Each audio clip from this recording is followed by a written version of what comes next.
Eu gostaria de perguntar ao ministro Aldo como ele vê a posição do Brasil nesse contexto de atribulações na Europa, instabilidade, renúncia de primeiros ministros em países importantes, manifestações na Holanda, uma crise de combustíveis em potencial, apesar de nos últimos momentos nós assistirmos uma queda no preço do petróleo, muito em função da falta de demanda, muito em função de uma perspectiva, inclusive, de estagflação.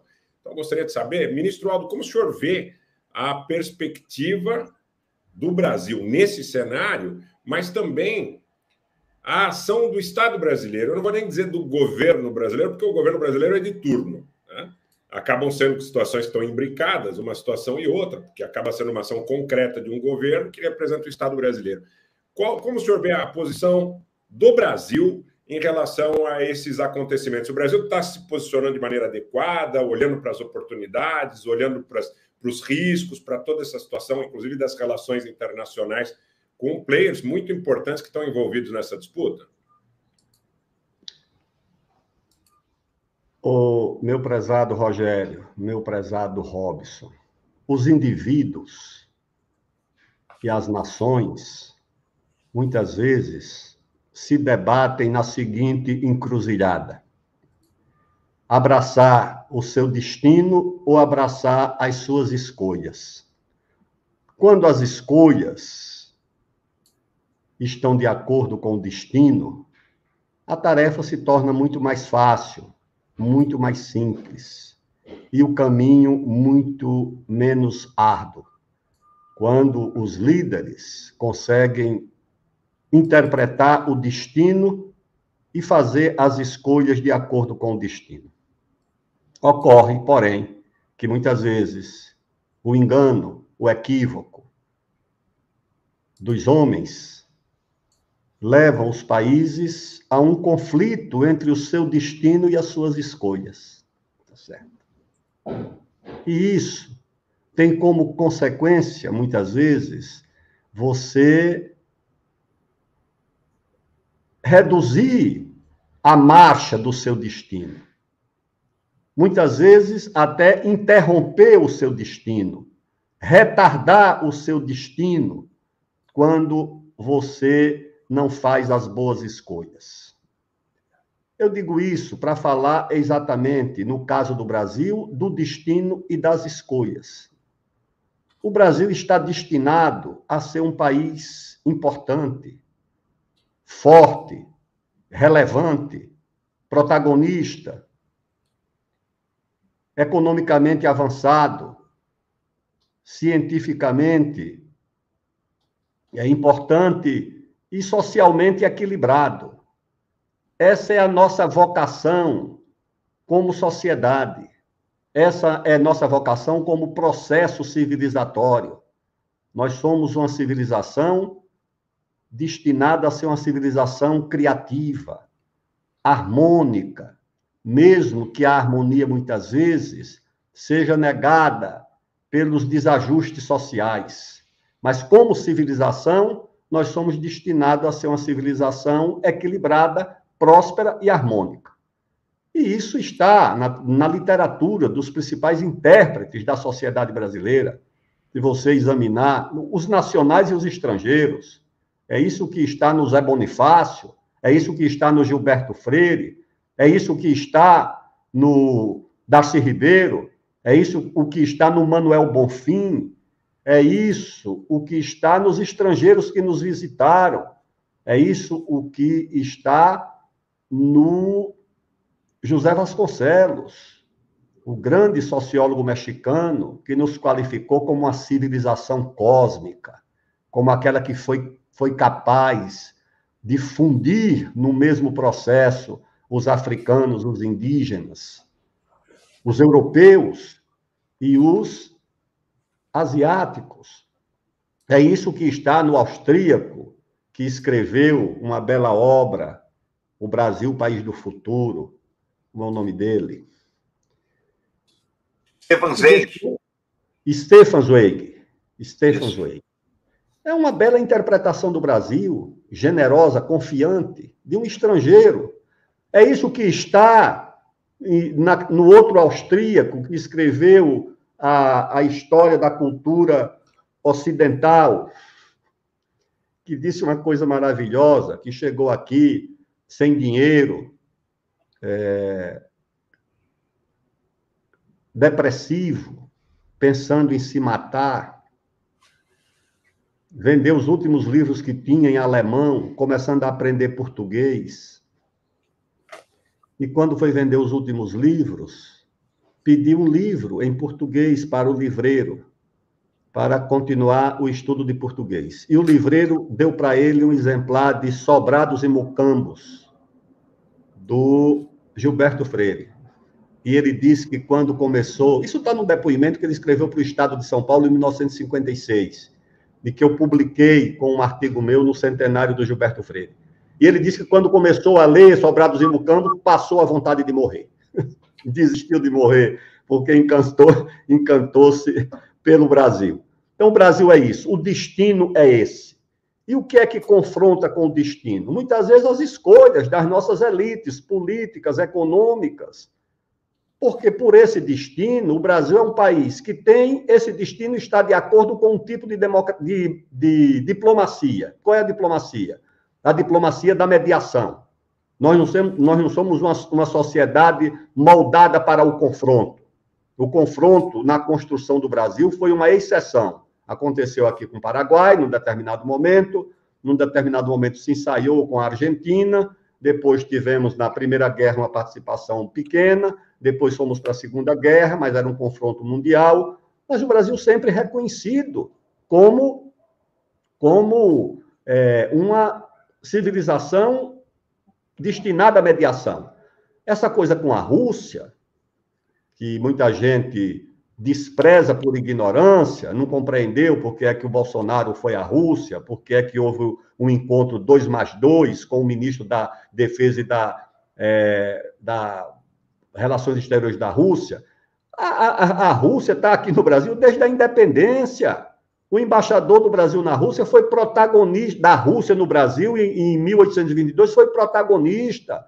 O Dom Pedro, ou foi o governo brasileiro, mandou o Barão do Rio Branco, não foi o Dom Pedro, foi na República. O Barão do Rio Branco visitou a Rússia, reuniu com o czar. Tem uma biografia do Barão do Rio Branco publicada em russo.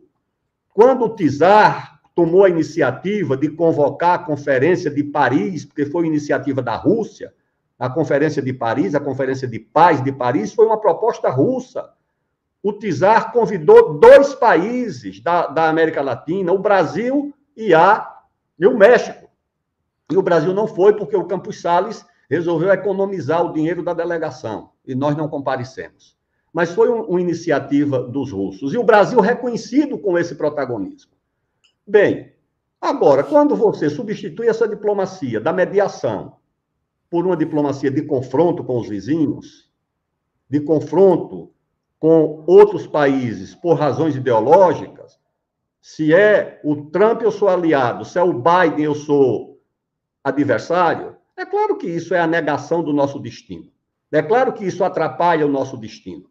Quando você abandona projetos como o projeto nuclear, o projeto espacial, os projetos estratégicos, retarda. Não estou falando desse governo, estou falando de quase todos os governos que quase sabotaram os projetos estratégicos do Brasil, o projeto do domínio do átomo, o projeto do domínio do espaço, o programa, a missão espacial completa brasileira, como se diz, que é ter o foguete, ter o satélite, ter a base de lançamento própria, como programa nuclear, de ter o urânio, enriquecer o urânio, usar o urânio, tudo isso foi assim, quase que relegado. O Brasil saiu assinando tratados que nos distanciam do acesso às tecnologias sensíveis.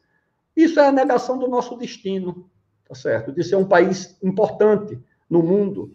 A nossa diplomacia com a Argentina, nós podíamos ter tido uma dianteira no programa nuclear, se ao invés de privilegiar o confronto com a Argentina, tivesse privilegiado a nossa importância no mundo. E feito com a Argentina a parceria no projeto nuclear. Então, essas coisas colocam o Brasil, muitas vezes, em confronto entre o destino e as escolhas. E hoje, olha, vou dar aqui 2 exemplos. Em breve, o mundo vai conviver com 2 notícias importantes na conjuntura internacional. A primeira é que, oficialmente, a China vai ser a primeira economia do mundo. Isso não vai ser qualquer coisa. Isso vai alterar muito a percepção dos 2 projetos das 2 superpotências. Isso vai acontecer em breve. O outro é que a Índia vai passar a China em população. Tá certo? Breve, a Índia vai ter uma população maior do que a da China. Isso também vai ter um impacto muito grande geopolítico no mundo. Não só pela população, mas porque a Índia será em breve a 2ª economia do mundo. Vai passar os Estados Unidos também. A primeira vai ser a China, a segunda vai ser a Índia, a terceira vão ser os Estados Unidos, a 4ª a Indonésia e a 5ª o Brasil. Precisa atrapalhar muito o nosso passo. Mas nós vamos superar Japão, Alemanha, França. Isso nós vamos superar. Olha, no ano passado nós tivemos um superávit na balança agrícola de 100 bilhões de dólares, 103, 104 bilhões de dólares. Vocês sabem o que isso representa, senhores? É um superávit de R$1 trilhão. A cotação de 5 por 1. Significa que a cada 2 anos, nos valores de hoje, a cada 2 anos o Brasil tem um superávit de R$1 trilhão a cada 2 anos. Acontece que a China, a Índia e a Ásia vão consumir cada vez mais proteína e grãos. De onde, senhores? Do Uruguai? Não, o Uruguai vai continuar tendo a vida inteira 10 milhões de rebanhos, de cabeças no seu rebanho. A Austrália, há décadas tem 20 milhões e não vai aumentar e não tem como aumentar. Nós, há 20 anos, não sei quantas cabeças de gado tem em Rondônia. Hoje temos 10 milhões. É o rebanho do Uruguai, só em Rondônia. E não era criador. Hoje nós temos 20 milhões, sabe aonde, comandante Robson? Meu prezado Rogério? 20 milhões de cabeças no Pará. É o rebanho da Austrália. No Pará, o rebanho da Austrália está no Pará. Essa gente, quando se incomoda, não é por acaso. Quem tem condições de fornecer proteína para o mundo, condições de fornecer grãos para o mundo, eu fui há 15 dias lá no Mato Grosso, num congresso da Federação da Agricultura com a Embrapa, vi o que é o sentimento, tive em Canadá, o que é o Brasil, esse Brasil profundo, esse Brasil do interior, que não está contaminado pela depressão do espírito, das áreas urbanas, da civilização litorânea, depressiva, descrente, cheia de desamor ao país. O Brasil profundo ainda acredita no Brasil, porque é o Brasil que vê que nós temos esse horizonte de ser uma nação próspera. Então, o Brasil tem essa perspectiva de ser... Isso atrapalha a industrialização, como muita gente pensa? Não, mas em compensação, eu digo em compensação, é isso que pode nos financiar a 4ª Revolução Industrial. Não há conflito entre ser uma grande nação produtora de grãos e de proteína e de agroindústria e ser uma nação altamente industrializada. Diga, Rogério. Um ponto importante. Rondônia, basicamente, aproximadamente, tem uma extensão territorial do Uruguai, né? A mesma quantidade de cabeças de gado e a mesma extensão territorial, aproximadamente. Eu estou aqui sem os números oficialmente, mas aproximadamente a mesma extensão territorial. Nós somos um país gigante. Agora, eu vou passar para o comandante Robson, mas me ocorreu aqui com a fala do senhor uma questão para reflexão geral que a gente pode abordar num próximo momento. Se a Índia e a China terão aí aproximadamente 3 bilhões de habitantes no futuro próximo, talvez aí já em 2050, um pouco mais do que isso, eles vão precisar de soja, de trigo, de proteína animal, e eles vão precisar do Brasil. Será que a gente não consegue, uma palavra que o comandante Robson usa muito, a questão das contrapartidas, será que a gente não consegue encontrar nesses países, que provavelmente serão as economias mais pujantes aí do porvir, fontes de financiamento direcionadas para a construção de uma matriz tecnológica brasileira? Uma questão que eu gostaria de refletir junto com os senhores. Comandante. Eu acho que sim. Eu acho que o principal financiamento é o próprio saldo na balança comercial. Esse é o principal. E nós utilizarmos a nossa inteligência para aplicar esse saldo, como industrializamos o Brasil com o café. Foi o saldo do café que permitiu a industrialização do Brasil. Eu acho que esse saldo pode nos permitir a entrada na 4ª Revolução Industrial. Vamos ouvir o comandante Robson.